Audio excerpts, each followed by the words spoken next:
السلام علیکم ورحمۃ اللہ وبرکاتہ۔ میں آپ کا اینکر دانیل پستائی۔ آج کی رات فضیلتوں کی رات، توبہ کی رات، شب توبہ کی رات۔ آج ہمارے ساتھ موجود ہیں علامہ احمد نورانی صدیقی صاحب، جو جمعیت العلماء کراچی پاکستان کے صدر ہیں۔ تو آئیں، بہت کچھ سیکھنی ہے، مجھے باتیں بہت کچھ معلومات لینی ہے۔ ہماری خوش نصیبی ہے کہ آج علامہ صاحب یہاں تشریف فرمایا ہمارے ساتھ، اور بہت ماشاءاللہ اپنا ہی ان کا ایک انداز ہے بیان کرنے کا، اپنا ہی ایک طرز ہے ان کا۔ السلام علیکم ورحمۃ اللہ وبرکاتہ۔ وعلیکم السلام۔ حضرت صاحب کیسے ہیں؟ آپ خیریت سے ہیں؟ بخیر ہے زندگی؟ ماشاءاللہ حضرت صاحب ہمارے ساتھ موجود ہیں آج۔ حضرت صاحب، آج کی رات کی فضیلتیں آپ سے ہمیں کچھ سیکھنی بھی ہے، لوگوں کو سمجھنے کا موقع بھی دینا ہے۔ آپ کی خدمت کے ہم محتاج ہیں کہ آپ ہمیں اپنی خدمت سے وہ کریں اور آپ ہمیں رہنمائی دیں دین کے حوالے سے، آج کی رات کے حوالے سے۔ تو کچھ سوالات ہیں جو ہمارے ناظرین کو اور سب کو تجسس ہے کہ پتہ چلے کہ آج کی رات کی فضیلتیں اور ان کے کس طریقے سے اپنی رات کو کس طریقے سے کامیاب کریں اللہ پاک کی پر۔ میرا پہلا سوال ہے، آج کی رات شب توبہ کی رات، ہمیں کس طریقے سے اس رات میں عبادت کرنی چاہیے، کیا کیا کرنا چاہیے؟ بسم اللہ الرحمن الرحیم۔ حامیم والکتاب المبین، انا انزلناہ فی لیلۃ مبارکہ۔ صدق اللہ العظیم۔ آپ کے توسط سے اس خوبصورت پروگرام میں جس طرح آپ نے آج کا اہتمام کیا، آپ کے ادارے کو آپ کو مبارکباد پیش کرتا ہوں۔ شب برات، جسے شب توبہ کہا گیا، شب نجات کہا گیا، یہ ان مقدس راتوں میں سے ایک رات ہے جس میں اللہ تبارک و تعالی اپنے بندوں پر خاص لطف و عنایت فرماتا ہے۔ قرآن مجید فرقان حمید کی سورہ دخان میں اس کا تذکرہ کیا گیا۔ حروف مقطعات کے بعد اللہ نے فرمایا کہ بے شک ہم نے اسے، یعنی قرآن مجید فرقان حمید کو، برکتوں والی رات میں نازل کیا۔ اب ایک سوال پیدا ہوتا ہے کہ ہم یہ پڑھتے ہیں کہ انا انزلناہ فی لیلۃ القدر، کہ ہم نے اس قرآن کو شب قدر میں نازل کیا، اور ہم یہ جانتے ہیں کہ شب قدر ماہ رمضان کے آخری عشرے میں طاق راتوں میں سے ایک رات ہے۔ یہاں سورہ دخان کی آیت کا معنی ہم یہ کر رہے ہیں کہ ہم نے اسے برکت والی رات میں نازل کیا، اور اس کا مفہوم ہم یہ لے رہے ہیں کہ یہ ماہ شعبان کی درمیانی رات ہے۔ تو جب ہم یہ کہتے ہیں کہ شب برات وہ رات ہے جس میں اللہ تبارک و تعالیٰ قضاء و قدر کے تمام فیصلے فرماتا ہے، تو یقیناً اس ماہ رمضان سے پہلے بھی ماہ شعبان آیا ہوگا جس میں اللہ تبارک و تعالیٰ نے قرآن مجید کے نزول کا سلسلہ فرمایا، اور چونکہ رب کائنات ماہ شعبان میں فیصلہ فرما لیتا ہے کہ اب اسے کیا کرنا ہے، تو اللہ رب العزت نے اس ماہ رمضان سے پہلے آنے والے شعبان کی اس رات میں فیصلہ فرما لیا ہوگا قرآن مجید کے نزول کا۔ سبحان اللہ۔ دوسری بات یہ کہ جب اس رات میں قضاء و قدر کے تمام فیصلے ہوتے ہیں، اللہ تعالیٰ یہ بھی فیصلہ فرما لیتا ہے کہ اس آنے والے سال میں کتنے انسان اس زمین پر پیدا ہوں گے، کتنے انسانوں کی روح قبض کی جائے گی، کس کو کتنا اناج ملے گا، کس کی زندگی میں کتنی آزمائشیں ہوں گی، کون ان آزمائشوں سے نکل کر اب اپنی زندگی میں بہتری کی طرف جائے گا، یہاں تک کہ کس درخت میں کتنے پھل آئیں گے، کتنے پتے آئیں گے، کتنی کونپلیں پیدا ہوں گی، کتنے تنے سوکھ جائیں گے۔ یعنی اللہ رب العزت یہ تمام فیصلے اس رات میں جن جن فرشتوں کے ذمے امور لگائے گئے ہیں ان کے ذمے فرما دیتا ہے۔ سبحان اللہ، سبحان اللہ۔ اس لیے اس رات کو خاص طور پر عبادت کے لیے مختص کیا جاتا ہے کہ جب میرے بارے میں کوئی فیصلہ ہو رہا ہو تو اللہ رب العزت جب فرشتوں کو سپرد کر رہا ہو اور فرشتے دیکھیں کہ وہ شخص جس کا فیصلہ ہمارے ہاتھ میں دیا گیا ہے وہ کیا کر رہا ہے، تو کم از کم ایسا ہو کہ میں اس لمحے اللہ کی عبادت میں مصروف ہوں تاکہ مجھ پہ رحم کیا جائے۔ ماشاءاللہ، یہ ہے فلسفہ۔ زبردست، ماشاءاللہ، بہت خوبصورتی کی طرح بیان کیا ہے، درس دیا ہے انہوں نے۔ اچھا حضرت صاحب، ایک اور سوال ہے، لوگ قبرستان جاتے ہیں، بہت سارے آداب نہیں ہوتے، تو ان کے خلق العباد کیا ہیں قبرستان میں اس رات کو جانے کے؟ آج کی رات کو قبرستان میں کن آداب سے جائے بندہ؟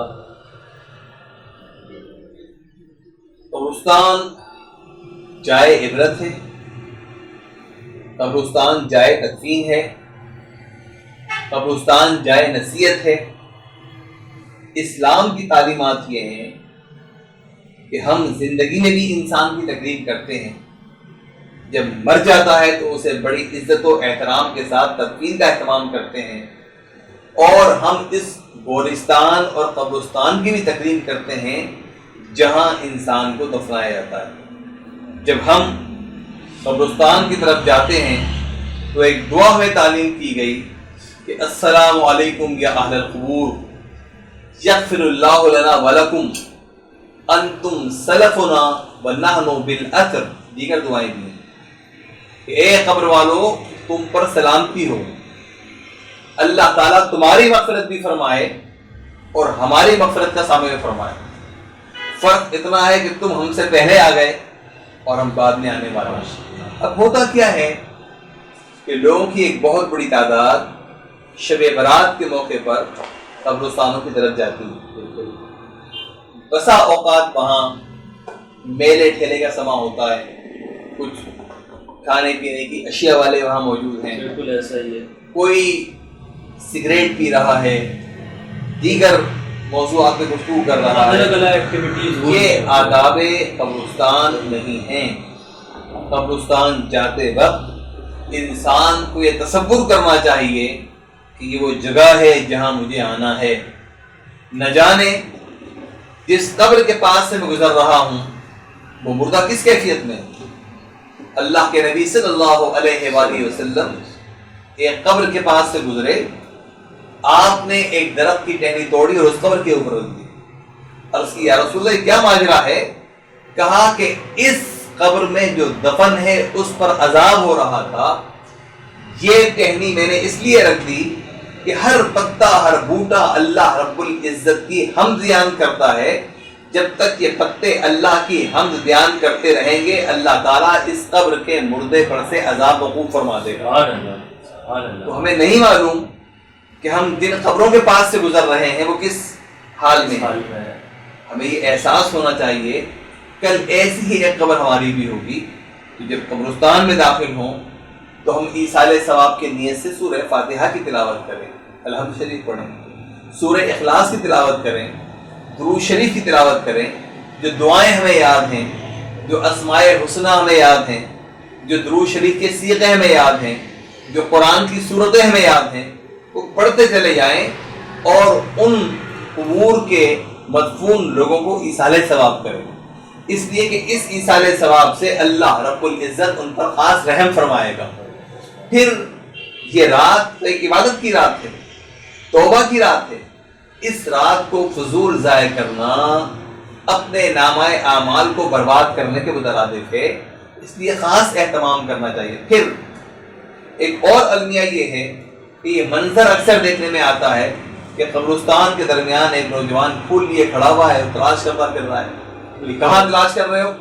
میرے والد کی قبر تھی۔ بالکل اللہ کے بندے، اپنے والد کی قبر کا جب تمہیں پورے سال خیال نہیں رہا تو گورنر بیچارہ خیال کیوں کرتا؟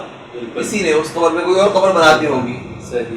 تو اپنے گئے ہوئے لوگوں کو یاد کریں، وہ چاہے آپ کے والدین میں سے ہوں، اولاد میں سے ہوں، دوست احباب میں سے ہوں، منتظر ہوتے ہیں۔ تو جب موقع ملے بالخصوص پیر کا دن، جمعرات کا دن، جمعہ کا دن جائیں۔ فرمایا کہ تمہارے اگر والدین دنیا سے رخصت ہو گئے تو ان کی قبر کی زیارت ایسی ہی ہے جیسے کہ تم زندگی میں ان کی زیارت کر رہے ہو۔ تو ہمیں قبرستان میں آداب قبرستان کا خیال رکھنا چاہیے۔ حضرت صاحب، آج کی رات توبہ کی رات، ہر انسان کہتا ہے کہ میں توبہ، اللہ پاک مجھے معاف کر دے، لیکن اس کا صحیح طریقہ کار کیا ہے کہ توبہ کس انداز میں کرنی چاہیے جو اللہ سے ہمیں ہم کلام کر دے اور اللہ ہماری بات مان لے اور ہماری گناہوں کی معافی دے دے؟ اللہ تبارک و تعالیٰ توبہ کرنے والوں کو پسند فرماتا ہے۔ تصور توبہ کیا ہے کہ انسان جب اپنے گناہ پہ نادم ہوتا ہے تو وہ توبہ کرتا ہے۔ پہلے وہ اپنی غلطی تسلیم کرتا ہے کہ مجھ سے غلطی ہو گئی، مجھ سے خطا ہو گئی، مجھ سے لغزش ہو گئی، میں نے دانستہ یا غیر دانستہ یہ غلطی کی، اب میں اس ذات کریم سے جو رحیم و کریم ہے، جو غفور و رحیم ہے، اپنے گناہوں پر مغفرت کا طلبگار ہوں۔ اور قرآن مجید فرقان حمید کہتا ہے کہ لا تقنطوا من رحمت اللہ، اللہ کی رحمت سے کبھی مایوس نہ ہو، اللہ کی رحمت سے کبھی مایوس نہ ہو۔ کیوں مایوس نہ ہو؟ اس لیے کہ اللہ تبارک و تعالیٰ کی رحمت اس کے عذاب پر غالب ہے۔ حضرت فضیل بن عیاض رحمۃ اللہ تعالی علیہ توبہ سے قبل اپنے وقت کے نامی گرامی ڈاکو تھے اور ڈاکوؤں کے سردار تھے۔ ان کا طریقہ یہ تھا کہ پورے قافلوں پر ہاتھ ڈالتے تھے اور لوٹ لیا کرتے تھے۔ ایک بار ایک قافلے کو روکا، اس پر ہاتھ ڈالا، جیسے ہی قریب پہنچے تو کوئی شخص قرآن کی تلاوت کر رہا تھا اور وہ اس آیت پر پہنچا تھا لا تقنطوا من رحمت اللہ، اللہ کی رحمت سے مایوس نہ ہو۔ اب ظاہر ہے کہ یہ آیت انہوں نے اس سے پہلے بھی سنی ہوگی، یہ آیت ان کے دل پہ اثر کر گئی۔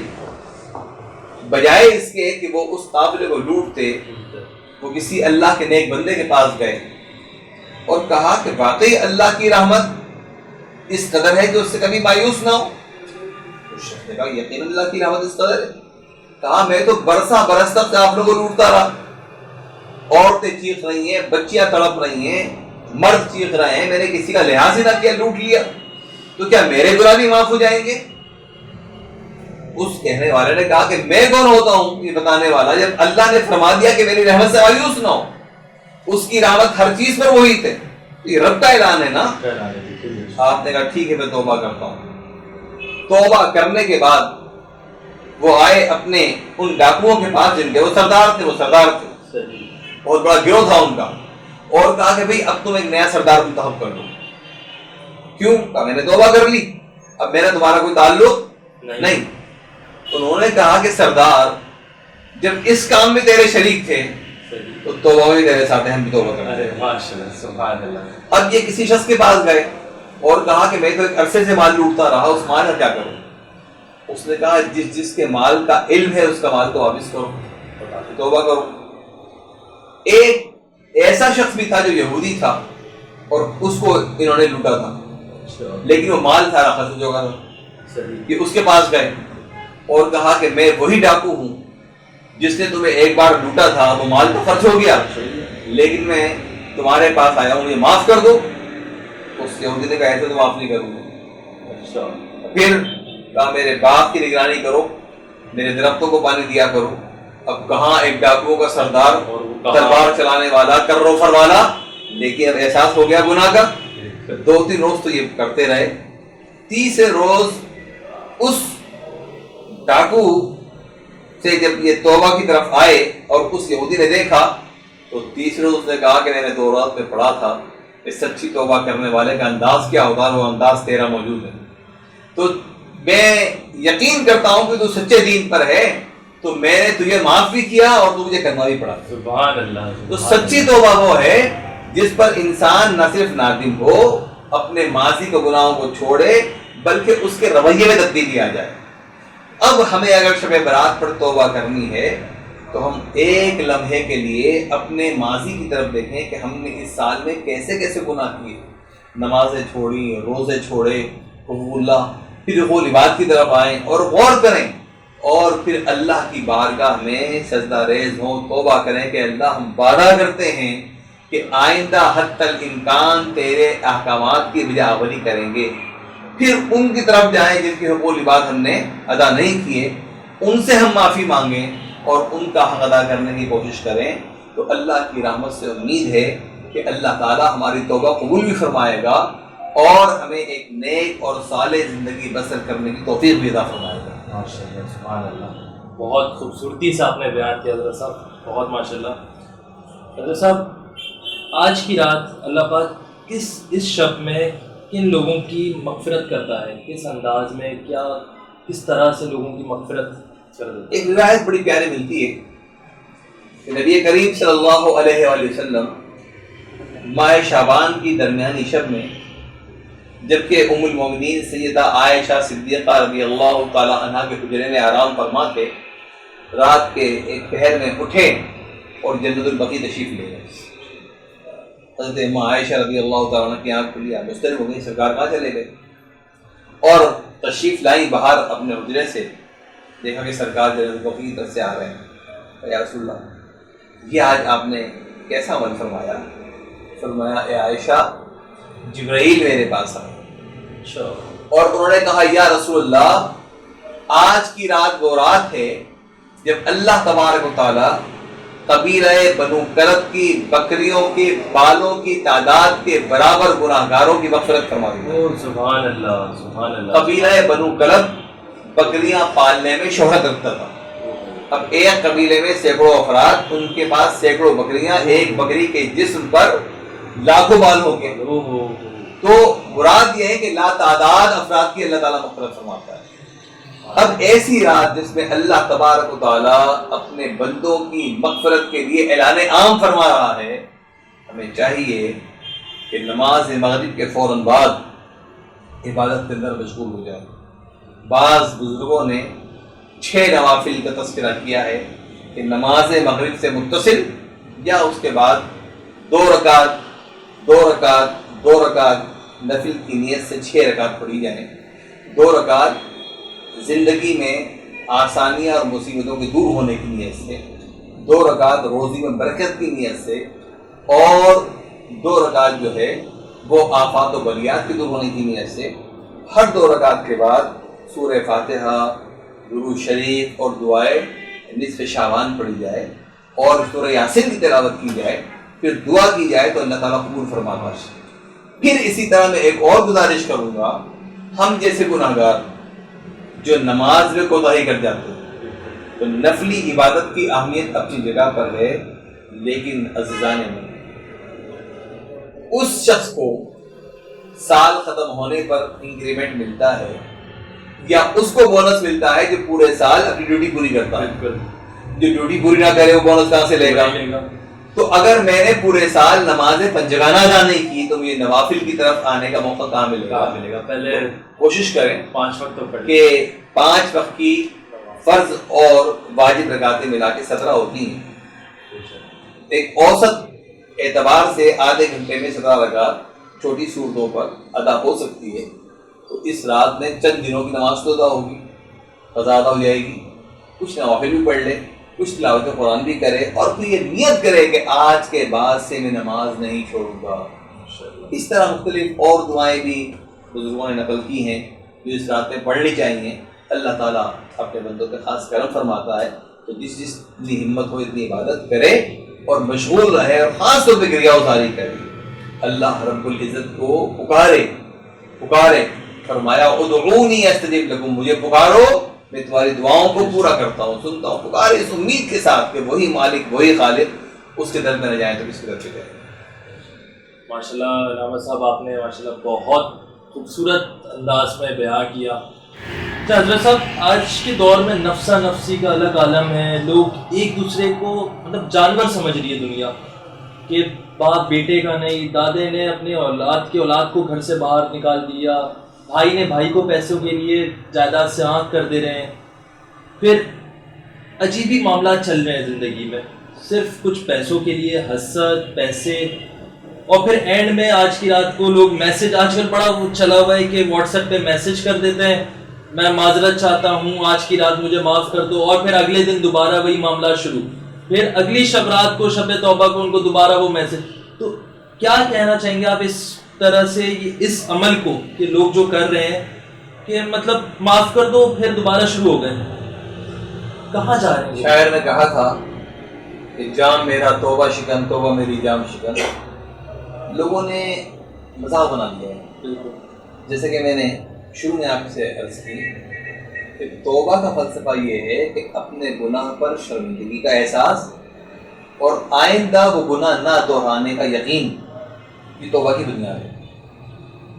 اب اگر مجھے اس بات کا احساس ہے کہ میں نے کسی کے حق کو مارا ہے، تو جب تک اس شخص سے جا کر میں معافی نہ مانگوں اور مجھے معاف نہ کرے تو وہ کیسے توبہ ہو؟ وہ بات کا معاملہ بڑا نازک ہے. اللہ رب العزت غفور رحیم ہے، ممکن ہے کہ وہ اپنے حق معاف فرما دے، لیکن جب تک بندہ بندے کو معاف نہیں کرے گا اللہ تعالیٰ بھی اس حق کا حساب نہیں چھوڑے گا. یہ تو ایک لوگوں کا رواج بن گیا کہ انہوں نے ایک میسج ڈال دیا اسٹیٹس پہ لگا دیتے ہیں. ایسے نہیں. اگر واقعی اس بات کا احساس ہے تو کم از کم کتنے افراد تک آپ پہنچ سکتے ہیں، جا سکتے ہیں، ان سے بالخصوص اپنے والدین سے پاؤں پکڑ کے بیٹھ جائیں، اپنے والد کو راضی کریں، اپنی والدہ کو راضی کریں، اپنے گھر کے احباب کو راضی کریں، اور سوچیں کہ میں نے کس چیز کا حق مارا ہے. اس لیے کہ جب تک وہ حق معاف نہیں کرے گا تو کا مسئلہ نہیں ہوگا، قبول بات کا مسئلہ نہیں ہوگا. یہ ایک اہم نازک مسئلہ ہے، یہ ایک مذاق ہے. آج کل بنا دیا تھا مذاق. ماشاء اللہ علامہ صاحب نے بہت اچھی وضاحت دی، اس میں کھل کے ہمیں بیان کیا. علامہ صاحب نے ہمارے لیے وقت نکالا، اپنا قیمتی وقت نکالا، اور ہم سب کو اللہ پاک اس محفل کو اپنے بارگاہ میں قبول فرمائے. علامہ صاحب بہت بہت شکریہ آپ کے وقت کا، آپ کی نوازش، آپ ہمارے پاس تشریف لائے، اپنا قیمتی وقت دیا. بہت بہت شکریہ، دل سے مشکور ہوں آپ کا. ماشاء اللہ بہت بہت شکریہ علامہ صاحب. آج کی نشریات علامہ صاحب نے مطلب چار چاند لگا دیے، اتنے اچھے سے بیان کی ساری چیزیں وضاحت کے ساتھ، اور ہمیں بہت کچھ سیکھنے کو ملا. میں دل سے بہت شکر گزار ہوں. اور انہوں نے ماشاءاللہ اللہ پاک بس ہماری اس ایک چھوٹی سی کاوش کو اللہ پاک اپنی بارگاہ میں قبول فرمائے. اپنے ہوسٹ دانیل پستائی کو اجازت دیں اور دعاؤں کی درخواست دیں. انشاءاللہ پھر ملاقات ہوگی. السلام علیکم.